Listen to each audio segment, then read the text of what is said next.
प्रणाम साथियों। आज हम गौतम बुद्ध की प्रेरक कहानियों में से एक सत्य की खोज पर बात करेंगे।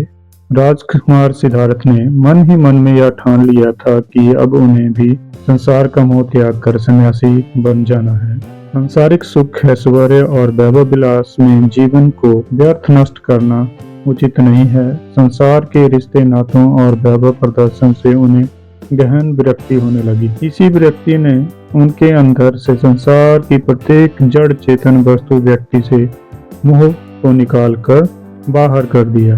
जब सिद्धार्थ नगर भ्रमण से महल में लौटा तो उसे शुभ समाचार मिला कि यशोधरा ने एक सुंदर पुत्र को जन्म दिया है।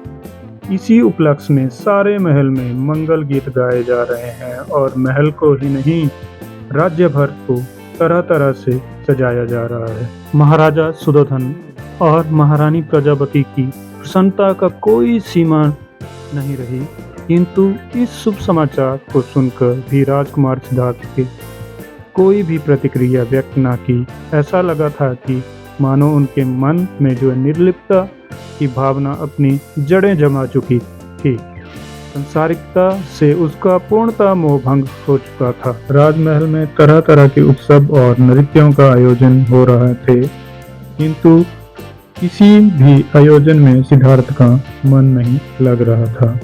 सिद्धार्थ को पुत्र होने की ना तो प्रसन्नता हो रही थी और न ही शोक हुआ।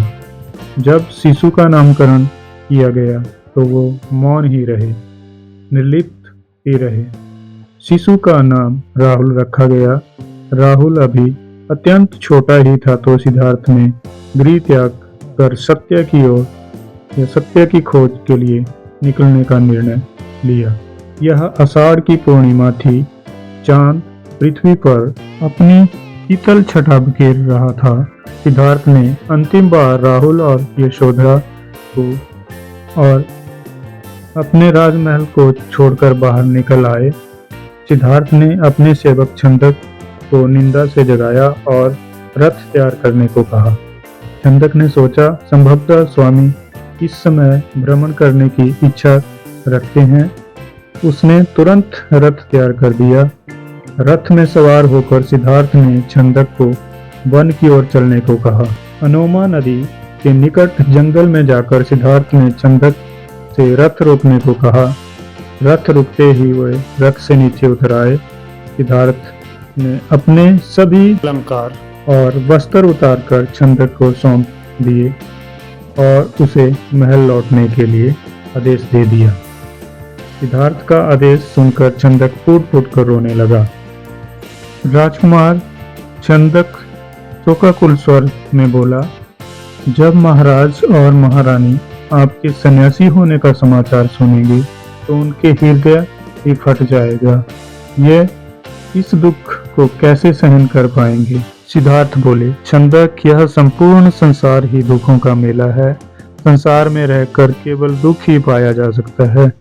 यदि सुख पाना है तो संसार छोड़ना होगा।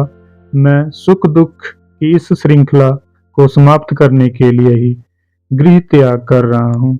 और फिर सिद्धार्थ ने कटार से अपने रेशमी मुलायम केसों को काट डाला। छंदक को उन्होंने समझाते हुए कहा, छंदक, माता पिता को मेरा प्रणाम कहना और कहना कि संसार के दुखों कष्टों को समाप्त करने, मुक्ति का मार्ग खोजने के लिए ही मैंने गृह त्याग किया है।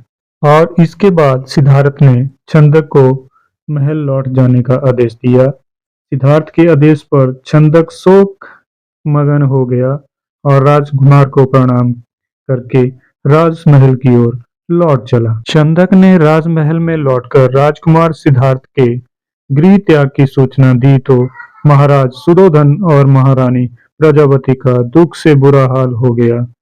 यशोधरा तो नीर बहाती हुई विलाप कर उठी।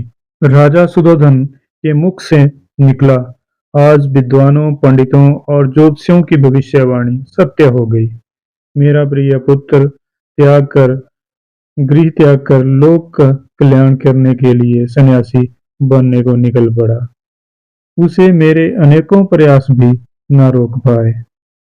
यशोधरा ने अपने पति की राजसी अलंकरणों के त्याग की बात सुनकर अपने शरीर के सभी अलंकरण त्याग दिए केवल सुहाग के चिन्हों को ही शरीर पर धारण किया। यहाँ तक कि उन्होंने पृथ्वी पर सोना और पत्तल पर खाना उसने अपना नियम बना लिया।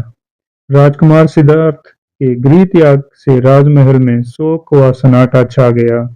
राजमहल का वाद्य संगीत और पायल की रुनझुन भी ना जाने कहाँ खो गई।